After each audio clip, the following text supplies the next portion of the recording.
WSFSbank.com. Member FDIC. Headlines you can't get through your day without. On Power 101.7. All right, well, one day after thousands of Cubans demonstrated in the capital of Havana and elsewhere in the communist nation in a rare anti-government protest not seen in decades, driven by food shortages and high prices amid the pandemic, President Biden called a clarion call for freedom on Monday. Folks, I want to start by recognizing the remarkable protests that are taking place in Cuba. The Cuban people demanding their freedom from an authoritarian regime. And I don't think we've seen anything like this protest in a long, long time, if quite frankly ever. The United States stands firmly with the people of Cuba as they assert their universal rights. And we call on the government of Cuba to refrain from violence and their attempts to silence the voice of the people of Cuba. I'm telling you right now, I say it all the time. People complain about living in the U.S., but we're blessed. I mean, just think about some of the stuff you hear, what goes on in other countries and what they do. And, you know, is it there where they shut off the internet so you couldn't do any? Yeah, you said that yesterday. I mean, could you imagine if they had protests here in the U.S. and they shut the internet off? They shut it off so people couldn't go live, right? Yeah. And show it. Shut the internet off. So people couldn't show what was taking place. That kind of stuff don't happen here. So, the Cuban president blamed Cuban Americans in the U.S., saying they stirred up the protests on social media. Oh, boy. He said in a nationally televised appearance. So, we'll definitely be following that story. The FDA announced yesterday that a new warning is being added to the Johnson & Johnson COVID-19 vaccine about a rare, potentially dangerous reaction.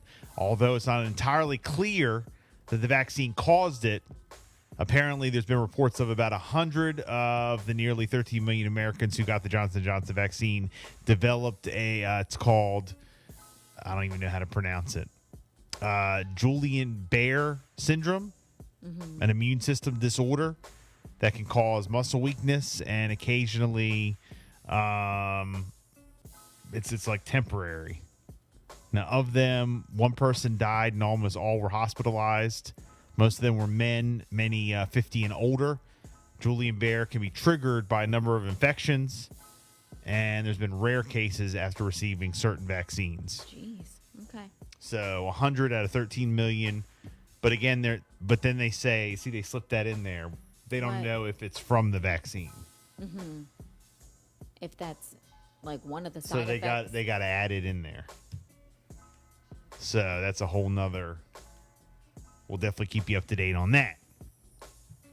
A number of victims recovered in the collapse of the Tower South condominium in Surfside, Florida, rose to 94 on Monday, with the recovery of the remains of 4 more people. Gosh.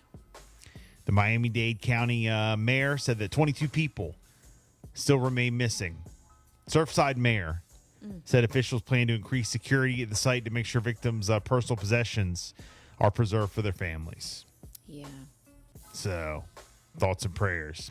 Democratic state lawmakers in Texas left the state yesterday in an effort to prevent passage of a Republican bill with sweeping new voting restrictions in a special legislative session by denying the Texas House of Representatives attendance of enough members to conduct business. More than 50 Democrats flew to Washington, D.C., saying they were prepared to stay there for weeks until the session ends next month. This is the second time Democratic lawmakers in Texas have left to prevent the overhaul of voting laws, which they say will make it harder for young people, people of color, and people with disabilities to vote. Republican Governor Greg Abbott said in a TV interview hours later that he would just keep calling special sessions through next year if necessary to pass the legislation, and suggested the Democrats will be arrested when they return. Wow. He said as soon as they come back to the state of Texas, they're going to be arrested. Jeez. They will be combined inside the Texas Capitol until they get the job done.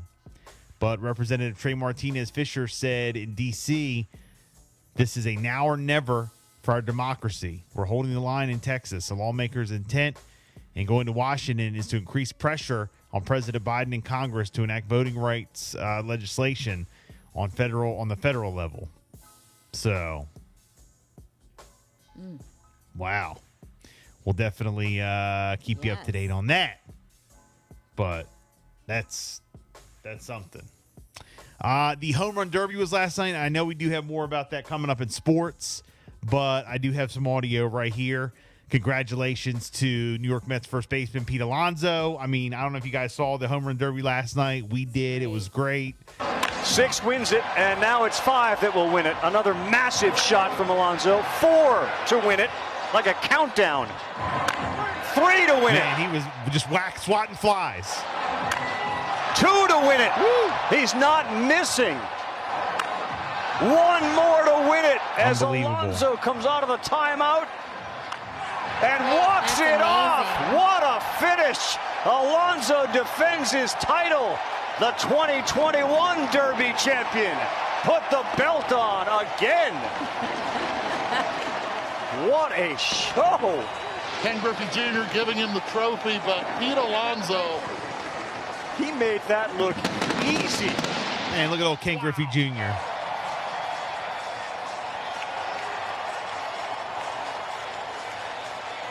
Spin it to win it, Derby champion. Woo. Man, that was great. If you guys got a chance to see that last night on ESPN, again, New York Mets first baseman Pete Alonso won the home run derby last night. Second year in a row, declaring victory. A lot of people tuned in to see Baltimore Orioles Trey Mancini last night. Mm-hmm. He was another one that was in it. I wanted to see Ohtani. Mm-hmm. That's who I wanted to see. He started off slow. He wasn't hitting a lot of home runs. Wow. And then he came back and he kept tying. He ended up losing. But there he is. He went against Washington Nationals Juan Soto, and that was something. A lot of people tuned in to see Juan Soto because Nationals saying like repeat. Yeah. I tuned in for. I was there for the Ohtani show. So, Jess, you got some local stories. Governor John Carney signed an order on Monday that lifts the COVID-19 state of emergency effective today. Yes. 12:01 a.m. It has been lifted. Anything that was still like restricted or anything with COVID-19, anything we had to do is officially done. Governor Carney first issued the state of emergency on March 13th, 2020 to control the spread of COVID-19 in Delaware communities. Governor Carney says that Delawareans have pulled together over this past year and made some real sacrifices to limit the spread of COVID-19. It wasn't easy, and some sacrifice more than others, but I believe that we will come out of this pandemic stronger for it. As we emerge from this crisis, please let's remember the 1,695 Delawareans that we lost to COVID-19 and recommit to working together to build the future of our great state. So there you go. It's been lifted. Excuse me. It's been lifted at 12:01 a.m. Okay. All right. Also, the Delaware State Police are asking the public to please not leave your vehicle unattended when it's running. All right. They've seen an uptick in vehicle thefts at gas stations. They say that those thefts usually involve a vehicle that was left outside unattended, idling, and unlocked. Police say that the thieves will usually look for these type of vehicles left running and unoccupied when the driver runs into the store to make a quick purchase. After that, police say that it's easy to just walk up to the car and drive away. We got to lock the doors now. They're seeing an uptick. First, we need an uptick.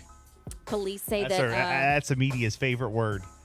Risk. That's the governor and the media's favorite word, that uptake. Now we got to lock the doors. First, we need a third booster. Now we got to lock the doors. You're leaving a vehicle unattended and idling. That's actually against Delaware state law. Got all them variants out there, and now we got to lock the doors. So the variants don't get in. Lock the doors so the Delta don't get in. Lock the doors. That'll stop the Delta. But you can actually get a fine for doing it between $25 and $75. I didn't know that. Say what now? I had no idea. Say what now? Oh, my God. What'd you say now? I can't. You don't even know what's in there. So if I need to run into the Walmarts, I got to lock the door now. I can't just run in real quick. I knew it. I'm just running in real quick. Now they want us to lock the damn door. You know, I thought to myself, Bill's going to love this. I got to stop by and get my third booster. And on top of that, then I got to lock the door. Lock the door. I just want to run in real quick. Then they make it. You wanted me to sit here for 15 minutes to make sure I don't get no side effects. Say what now? Say what now? I got the car running outside. Oh, that's against the law now. What now? Say what? Say what? Say what now? I'm just here at the Walmart. You're shutting down the mass vaccination when you say we got to get a booster now. Say what now? I can't just run up here to the Walmarts and get the booster. I can't run up here to the convention center. You shutting that down now? Say what now? We don't even know what's in there. I can't lock my car. I gotta lock my car to keep out the deltas. That's the best line.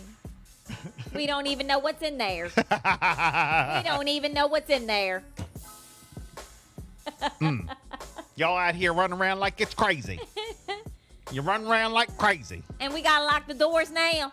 Do I have to wear my hazmat suit no more? Whew. Done. 6:49.